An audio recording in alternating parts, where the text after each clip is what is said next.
Very good morning guys. So market అయితే huge gap up open అవుతుంది. Previous session మొన్న ఏమైంది, ఫ్రైడే ఈ లెవెల్ దగ్గర రిజెక్షన్ జరుగుతుందని చెప్పి అనుకున్నాము. ఇక్కడ ఎంట్రీ అనేది ప్లాన్ చేసాం, షార్ట్ ఎంట్రీ. అండ్ మార్కెట్ కూడా ఇక్కడ నుంచి రెస్పెక్ట్ చేసింది. బట్ ఈ రోజు కంటిన్యూషన్ రావట్లేదు, మార్కెట్ కిందకి కంటిన్యూషన్ రాలేదు. మార్కెట్ ఈ లెవెల్ డే హై బ్రేక్అవుట్ అయిపోయి మార్కెట్ పైకి అయితే మూవ్ అయింది. సో ఇంపార్టెంట్ లెవెల్స్ చూసుకోవాలి. దగ్గరలో ఇంపార్టెంట్ లెవెల్స్ ఏంటంటే మనకి బిగ్ క్రాష్. సో ఇవన్నీ కూడా సప్లై జోన్స్. కాకపోతే బిగ్ క్రాష్ మనకి ఎక్కువ ఎక్కడి నుంచి జరిగింది, సెల్లర్స్ ఎక్కువ కంట్రోల్లో ఉన్నది ఈ ప్లేస్ దగ్గర. సో ఈ లెవెల్ అనేది మార్క్ చేసుకుందాము. ఇన్ కేస్ మార్కెట్ పైకి వెళ్తే ఈ లెవెల్ దగ్గర ప్రైస్ యాక్షన్ చూడాలి. ఇక్కడ నుంచి రిజెక్షన్ అవుతుందా లేదంటే బ్రేక్అవుట్ అవుతుందా చూద్దాము. అండ్ ఈ వీక్ ఈరోజు సిపిఆర్ చూసుకుంటే డిసెండింగ్ సిపిఆర్ ఉంది. అంటే మార్కెట్ ట్రెండ్ బేరిష్ అనుకోవచ్చు. కాకపోతే ఈ R1 ప్యూట్ అన్ని కూడా క్రాస్ అయిపోయి కదా. సో సిపిఆర్ క్రాస్ అయిపోయింది, మార్కెట్ పైన ఓపెన్ అవుతుంది, R1 ప్యూట్ పైన ఓపెన్ అవుతుంది. సో ఇదంతా కూడా ఈ లెవెల్ లైక్ బులిష్ అనుకోవచ్చు ట్రెండ్ అనేది. గ్యాప్ బోర్డర్స్ చూసుకుంటే మనకి this is the gap border. అంటే ఈ రోజు మార్కెట్ ప్రీవియస్ సెషన్ హై పైన ఓపెన్ అవుతుంది కాబట్టి ఈ లెవెల్ అనేది గ్యాప్ బోర్డర్ సపోర్ట్ ఉంటుంది. అండ్ R3 క్యామ్రీల్ అండ్ S3 క్యామ్రీల కూడా తర్వాత చూసుకోవచ్చు. అండ్ ఈ రోజు సిపిఆర్ అనేది యావరేజ్ గా ఉంది. సో ట్రెండింగ్ ఛాన్సెస్ ఉండొచ్చు.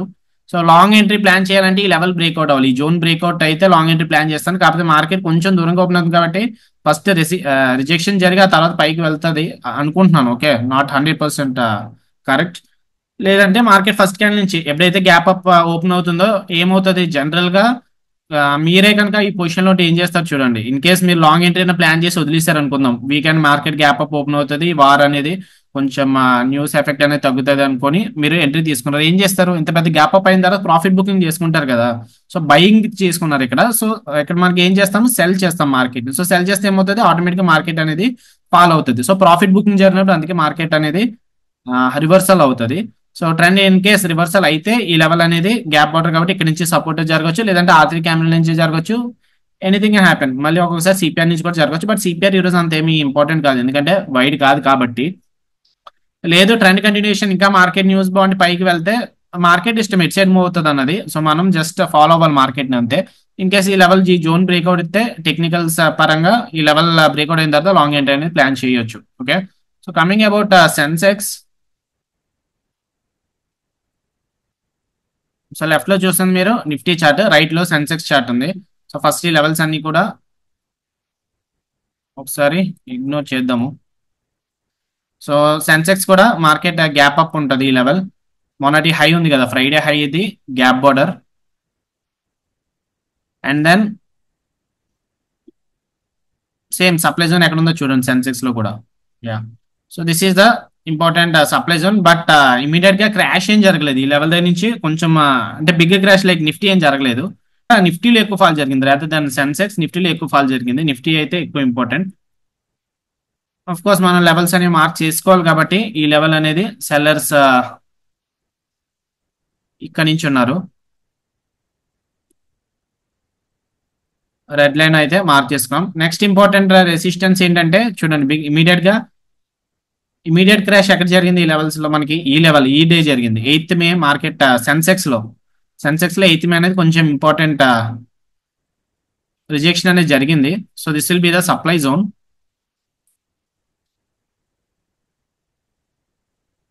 అండ్ మార్కెట్ ఎగ్జాక్ట్ గా సప్లై జోన్ దగ్గరలోనే ఓపెన్ అవుతుంది అనుకుంటా. ఇమీడియట్ క్రాష్ అంటే ఆ రోజు క్రాష్ అయింది, తర్వాత రోజు కూడా కంటిన్యూ అయింది. ఎక్కువ ఫాల్ అనేది ఇక్కడ నుంచి జరిగింది, అంటే మార్కెట్ కొంచెం పాస్ తీసుకున్న తర్వాత. సో లెవెల్ అయినా రివర్సల్ జరుగుతుందా బ్రేక్అవుట్ అవుతుందా చూద్దాము. బ్రేక్అవుట్ అయితే అవుతుంది. ఈవెన్ నిఫ్టీ కూడా చూద్దాము. నిఫ్టీ కూడా ఈ లెవెల్ అనేది కొంచెం ఎక్కువ మరీ పై లెవెల్ అంత కాదు కానీ ఈ లెవెల్ కూడా కొంచెం ఇంపార్టెన్స్ ఇద్దాము. సో ఈ లెవెల్ అనేది బ్రేక్అవుట్ అయితే నెక్స్ట్ ఇంపార్టెంట్ రెసిస్టెన్స్ ఇది.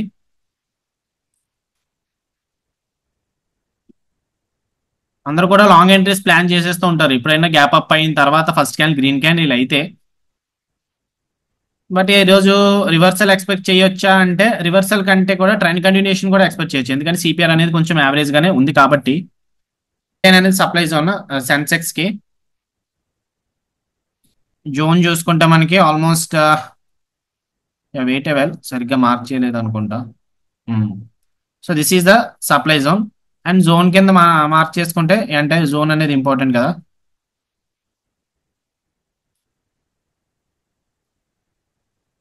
అదైతే బ్రేక్అవుట్ అయిపోతుంది, కాకపోతే ఫస్ట్ క్యాండిల్ లోనే బ్రేక్అవుట్ అయిపోతుంది. 81,200 దగ్గర ట్రేడ్ అవుతుంది కదా మార్కెట్. 81,200 అంటే 81,000 పుట్ ఆప్షన్ వాచ్ లిస్ట్ లో పెట్టుకుందాము.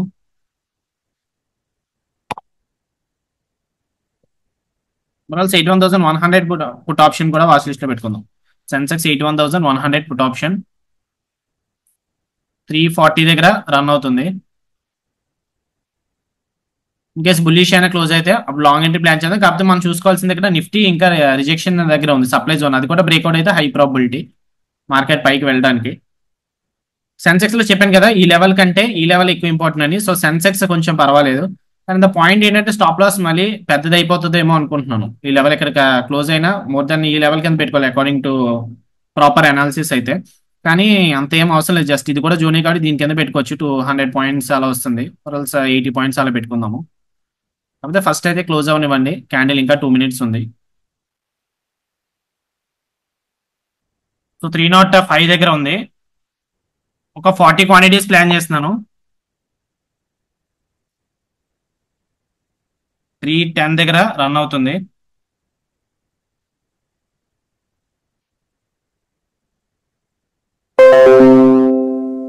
ఫార్టీ క్వాంటిటీస్, రిస్క్ ఒక 2,500 తర్వాత యాడ్ చేస్తాను పొజిషన్స్. ఓకే, 305 దగ్గర అయింది, రిస్క్ ఒక 2,500 చేస్తే 2,500 డివైడెడ్ బై 40, 60 పాయింట్స్ పెట్టుకోవచ్చు. 60 plus 305, so 367 is the stop loss. Candle close అయ్యాక ఇంకొక లాట్ అనేది ప్లాన్ చేయడమో లేదంటే నిఫ్టీలో ప్లాన్ చేయడమో చూద్దాము. అండ్ నిఫ్టీ కూడా ఇంకా ఈ సప్లై జోన్ బ్రేక్ అవ్వలేదు కదా, నిఫ్టీ బ్రేక్అవుట్ అయితే అది కూడా చూద్దాము. 45 seconds ఉన్నాయి ఇంకా క్యాండిల్ క్లోజ్ అవడానికి.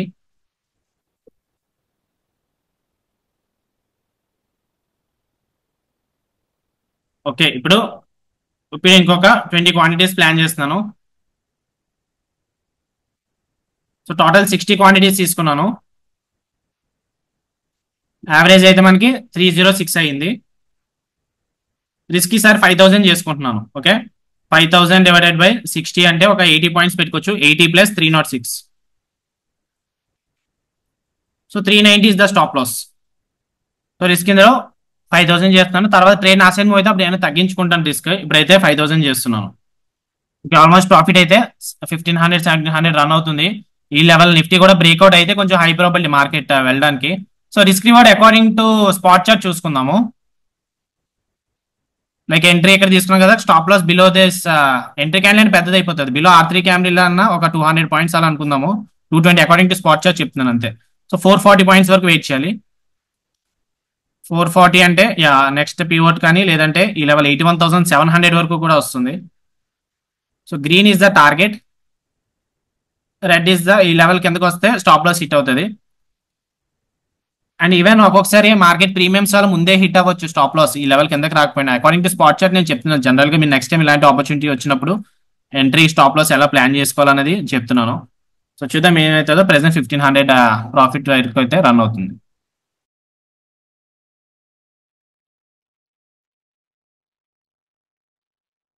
ఓకే, సెన్సెక్స్ నిఫ్టీ అయితే కొంచెం బేరిష్నెస్ ఎగ్జాక్ట్ గా ఈ లెవెల్ మనం మార్క్ చేసుకున్నాం కదా, అక్కడ నుంచే విక్ అనేది ఫామ్ అవుతుంది, రివర్సల్ విక్ అనేది ఫామ్ అవుతుంది. సో ఇక్కడ కొంచెం మనం అర్థం చేసుకోవచ్చు మన సెల్లింగ్ ప్రెజర్ ఉంది కదా అని చెప్పి. సో ఇలాంటప్పుడు మన స్టాప్ లాస్ మళ్ళీ పెద్దది పెట్టుకోవడం కూడా కరెక్ట్ కాదు. సో ఇప్పుడు మళ్ళీ తగ్గించేస్తున్నాం స్టాప్ లాస్. 300 దగ్గర రన్ అవుతుంది కదా, ఒక 50 పాయింట్స్ పెట్టుకుంటున్నాను స్టాప్ లాస్. 350 హిట్ అయితే క్లోజ్ చేస్తాను. ఇప్పుడు మళ్ళీ రిస్క్ ఒక 3,000 కానీ 2,500 కానీ ఉందంతే. ఈఎస్ 2,500 ప్రాఫిట్ అయితే రన్ అవుతుంది. 1:1 రిస్క్ రివార్డ్. అండ్ గ్రూప్ లో ఫస్ట్ టార్గెట్ 270 ఇచ్చాము, అదైతే అయిపోయింది. సో స్కాల్పర్స్ తీసుకోవాలనుకుంటే తీసుకోవచ్చు. అండ్ నెక్స్ట్ క్యాండిల్ అయితే గ్రీనే క్లోజ్ అయింది నిఫ్టీ, కానీ ఈ లెవెల్ ఇంకా బ్రేక్అవుట్ అవ్వలేదు. So still it is a risky trade. So అందుకే రిస్క్ ఇంకా 5,000 ఏం పెట్టుకోలేదు, 2,500 అట్లా వదిలేస్తున్నాను. సో చూద్దాం, గ్రూప్ లో సెకండ్ టార్గెట్ 200 ఇచ్చాం మరి. సో 200కి వెళ్తుందా లేదంటే మళ్ళీ బ్యాక్ వస్తుందా చూద్దాము. రిస్క్ రివార్డ్ ట్రేడర్స్ కి స్కాల్పర్స్ అయితే ఆల్రెడీ బుక్ చేసుకోవచ్చు, పర్వాలేదు. 215 అయితే బ్రేక్ డౌన్ చేసింది, ఆల్మోస్ట్ 242 వరకు వెళ్ళింది లో అయితే.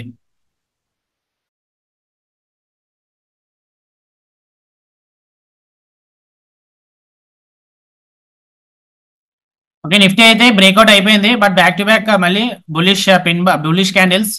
So still will wait for some more time. అంటే నిఫ్టీలో ఇంకా ట్రేడ్ అయినా తీసుకోనా అని చెప్పి ఆలోచించడానికి. ప్రెసెంట్ అయితే రిస్క్ ఇంకా 2,500 ఉంది, 5,000 అయితే ఏం చేయలేదు. ప్రాఫిట్ అయితే ఇంకా 3,500 అలా రన్ అవుతుంది. 240 వరకు వెళ్ళింది కదా. లో అయితే 242 వరకు వెళ్ళింది. 4000 ప్రాఫిట్ అయితే రన్ అవుతుంది. Sensex still it is moving up, back to back bullish candles. So చూద్దాం ఇంకా మార్కెట్ పైకి వెళ్తుందా అంటే 20 ఈఎంఐ కొంచెం దూరంగా ఉంది మరి. సో 20 ఈఎంఐ కొంచెం ఫాస్ట్ గా మూవ్ అయితే అప్పుడు పర్వాలేదు. చూద్దాం ఏమైతుందో. 4000 ప్రాఫిట్ అయితే రన్ అవుతుంది.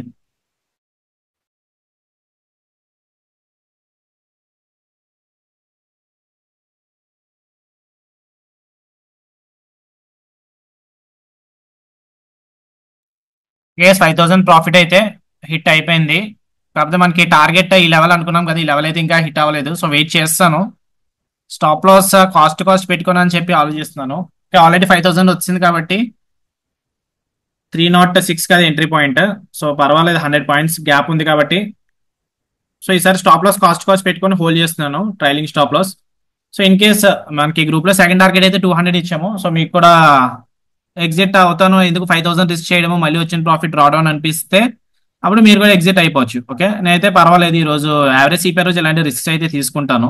ఇన్ కేస్ వర్కౌట్ అయితే కొంచెం ఎక్కువ ప్రాఫిట్స్ వస్తే, ఇన్ ఫెయిల్ అయితే వచ్చిన ప్రాఫిట్సే కదా మనకి, ఈ రోజు వచ్చిన లాస్ కూడా ఏముండదు కాబట్టి.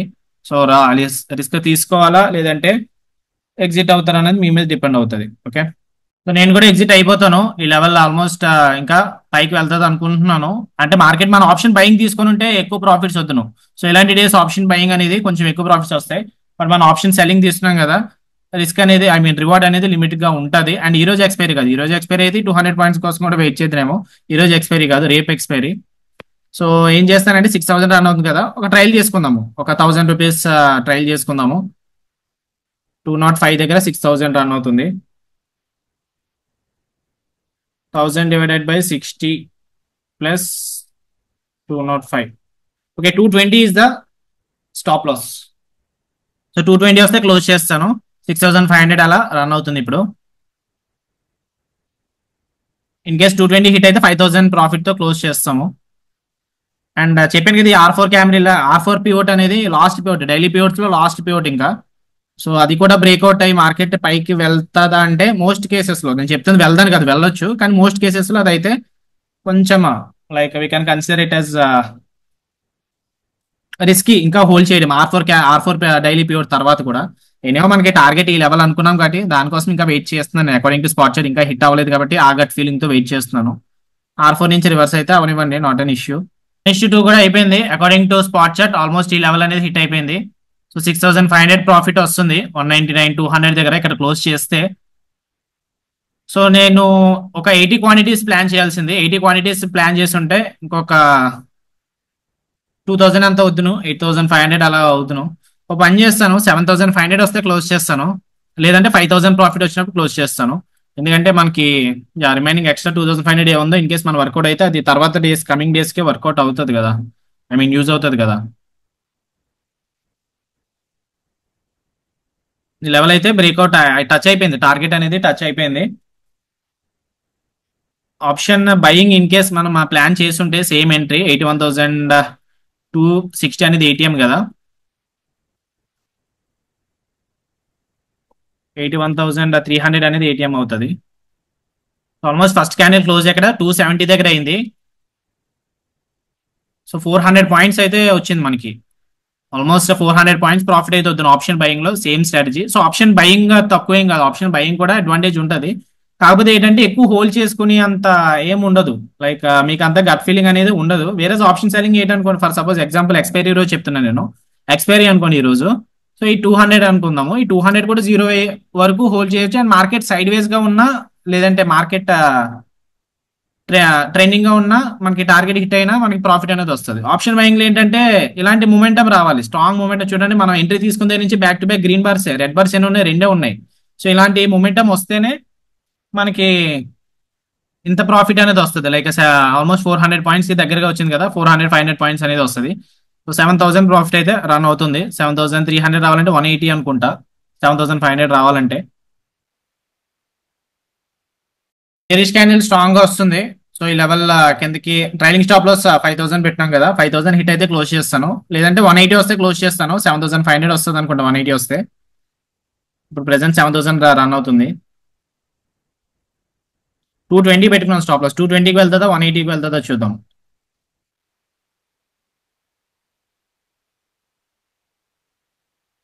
ఇది 180 వెళ్ళట్లేదు, 220కే వస్తానంటుంది. సో చూద్దాము. 220 ఇంకొక 20 పాయింట్స్ ఉన్నాయి. 180 కూడా 20 పాయింట్స్ ఉన్నాయి. మధ్యలో ఉన్నాం మనం. అటు వెళ్తుందా లేదంటే ఇటు వస్తుందో చూడాలి. బేరిష్ క్యాండిల్ ఇలా ఫామ్ అవుతుంది కదా, సో అందుకు. Sensex back to back red bars వస్తున్నాయి. సో ఆల్మోస్ట్ ఈ 5 minutes candle red, next 5 minutes candle కూడా రెడ్, అండ్ నెక్స్ట్ కూడా రెడ్ ఫామ్ అవుతుంది. సో ఇంకా better we can exit. Almost ఇంకా 5900 ఉంది. ఇంకొక 10 పాయింట్స్ 220కి వస్తే డన్. 217, 220కి వస్తే క్లోజ్ అయిపోతుంది ట్రేడ్ అనేది.